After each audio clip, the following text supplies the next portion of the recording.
Hi, Mom. Hey. I've been really kind of struggling with what to talk about, and I just want to thank you for being here. And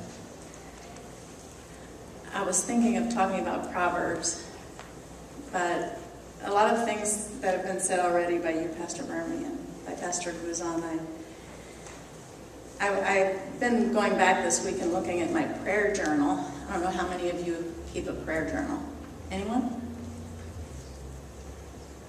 My daughters do that, and I do that, and my prayer journal started out as like a diary or a record book, and sometimes I use it for different things. Sometimes I use it to keep sermon notes, and I was just going back and reviewing my prayer journal, and it covers a large span of time. This one book started out in 2004, back when I was in Bakersfield and was considering moving back here when the Colemans invited me to come and move back here. And that was one of those moments I feel like God was really determining the course of my life. And I really struggled with, what do I choose? You know, I was kind of in a turmoil about it, but God gave me peace about that decision.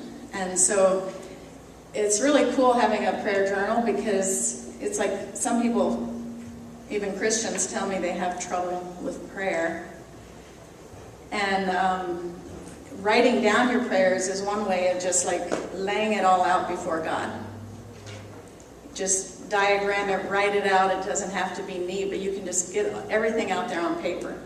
And the really cool thing about it is, as you look back at this journal over the years, is you can see how God has worked things out in your life. And it's really encouraging. So another thing that I recorded in that prayer journal was, I was recording the ages of my children. And at that time, Dean was in 2nd grade. And I was spelling this out to God, you know, all my concerns for my children. And now to look back, and Dean is 16 now, and the girls, Deanna just graduated from college, and Regina's going to be a senior next year. And God is really working things out. And God brought my son, who spent quite a few years away from the church, it brought him back into serving him. Another thing that stood out to me, that stuck out in my mind, and I had written about it in the journal, was there was an accident. You guys talked a little bit this morning about loss and about accidents. And there are moments in our life when everything just seems very surreal. And all the things that we're normally concerned about just sort of fade away. And I wrote about this accident that happened several years back, where there was a group of ladies on their way to church. I don't know if any of you remember it, and they somehow had this terrible traffic accident, and the boy, this young boy, was killed. And it caused me to write, you know, how we don't know how long we have left, and I wanted to make my life count. I want to live more carefully to do what God wants me to do. But sometimes, you know, I feel I get kind of careless, and I just live the way I want to live, you know, and I just do what I want to do. And so being reminded of that caused me to go back and see, you know, what am I doing? Am I obeying God? Am I doing what He wants to do with my life? And another thing that Pastor Burmy had, you know, a lot of us here were in the speech club, pardon me.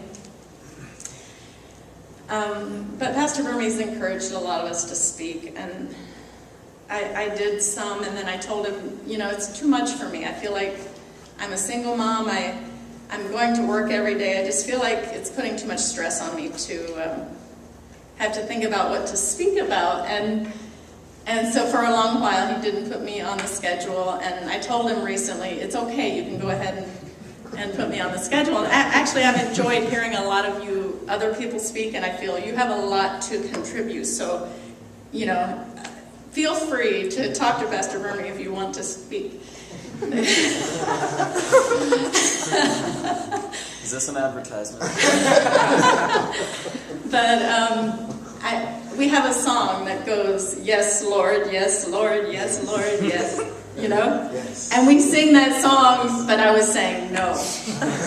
You know, I was singing the song, singing the words, but I was actually saying no because I was refusing to use the gift that God has given me.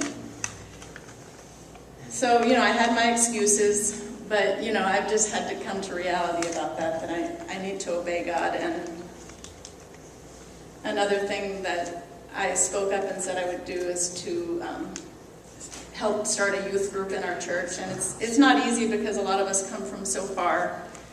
And I really don't want to be a leader. It's not my personality.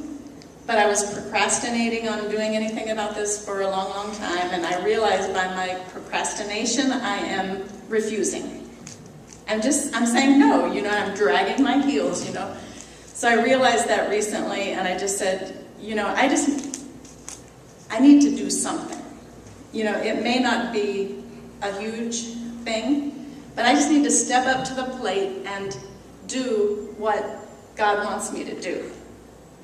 You know, so I mean, sometimes I think we don't know where to start. We don't have a whole plan, but we just need to say, yes, Lord, and mean it.